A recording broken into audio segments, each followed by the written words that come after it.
Famille. Ma famille joue le rôle que ne remplit pas mon corps. Elle est ma charpente et mon bouclier. Par famille, j'entends mes proches, mon père, ma mère, mon frère et ma tante. Ceux qui m'entourent de leurs soins et de leur affection, ceux pour qui je livre ma bataille. Je dois les aider à vivre après moi et pas sans moi. Quand mon corps ne sera plus là, mon esprit les accompagnera. Afin qu'ils acceptent plus facilement mon départ, je leur laisserai un livre. Piètre consolation peut-être, toutefois bien des êtres séparés par la vie n'ont même pas ce réconfort. L'affection que l'on porte à une personne empêche souvent de la connaître totalement ou d'accepter toute la vérité à son sujet.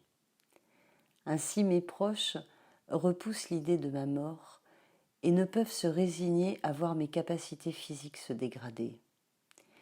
Ils considèrent presque mon impotence comme leur propre défaite. Comment leur expliquer que l'essentiel est ailleurs? Comment les convaincre d'accepter sans mots, sans maudire l'évolution de ma maladie? Ils sont si fragiles, même mon père.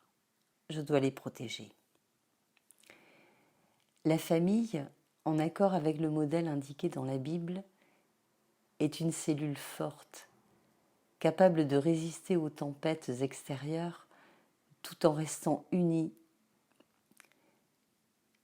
La famille, en accord avec le modèle indiqué dans la Bible, est une cellule forte, capable de résister aux tempêtes extérieures tout en restant ouverte à autrui.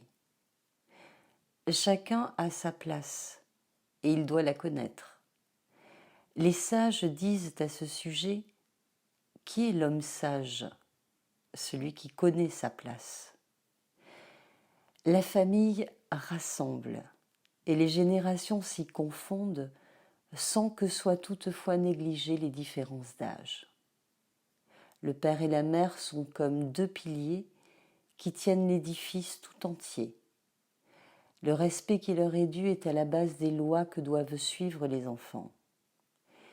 Les parents sont en quelque sorte les représentants du Créateur au sein de la cellule familiale. Ils doivent enseigner à leur enfant l'équilibre fragile de la vie où donneur et receveur trouvent leur place, où l'amour règne. L'exemple qu'ils donnent n'est pas moins important que l'enseignement qu'ils dispensent. À un niveau ésotérique, la famille forme le nom du Créateur sur terre.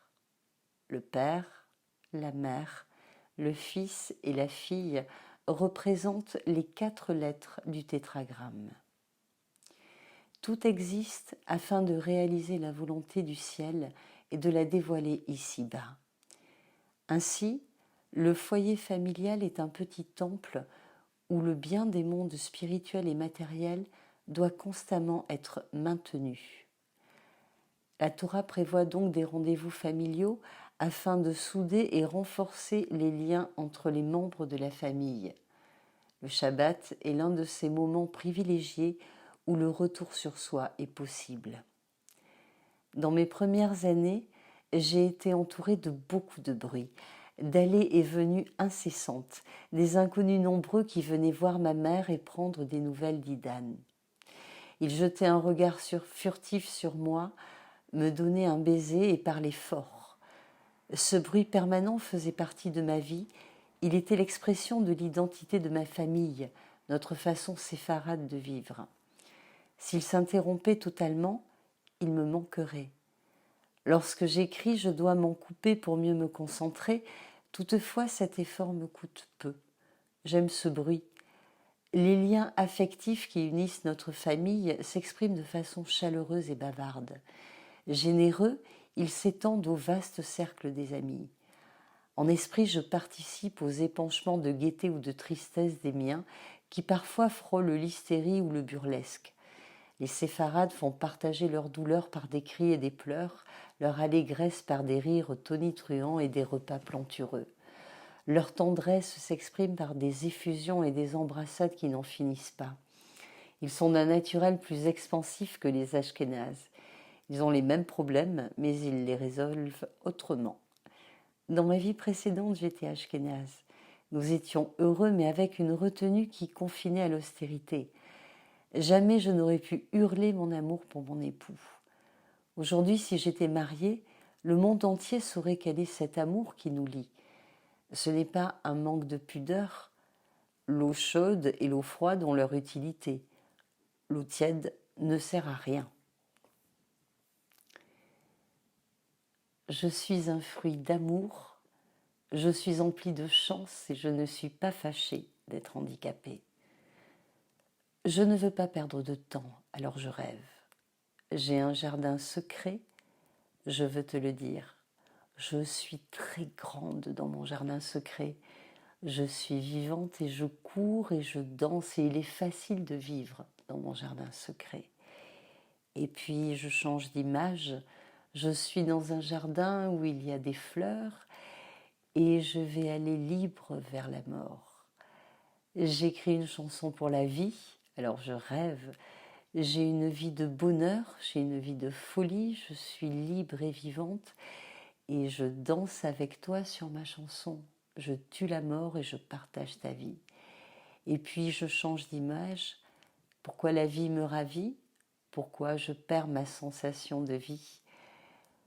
Tout est malade sauf mon âme, alors je rêve. Ma maladie valse et vole en éclats. Je vis à l'intérieur et c'est l'essentiel. L'essentiel est de savoir que je suis éternelle. Une vague d'espoir barre la route à ma maladie. Une vague silencieuse va laver la tristesse sur mes joues. Et puis je change d'image. Pourquoi la vie est si différente dans ma chanson? La mort me frôle, une vague silencieuse me ravit. Je valse avec toi dans le vacarme de la mort, mais je ne rêve plus. J'aime la vague qui danse en moi, et je danse et je valse avec toi. Je suis un fruit d'amour, je suis empli de chance, et je ne suis pas fâchée d'être handicapée.